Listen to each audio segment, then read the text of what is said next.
Ang Iglesia ni Cristo po ay para sa kapayapaan. Correct. Ayaw namin, no? Ayaw po natin I know, lahat naman tayo para sa kapayapaan eh. sa anumang uri ng kaguluhan na manggagaling sa kanino mang panig. Iyan.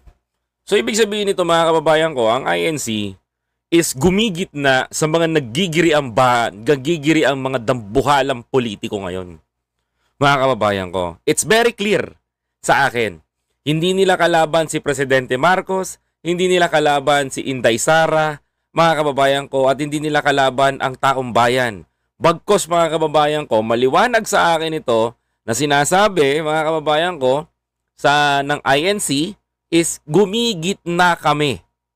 Mga kababayan ko, because we know that Iglesia ni Cristo is one of the powerful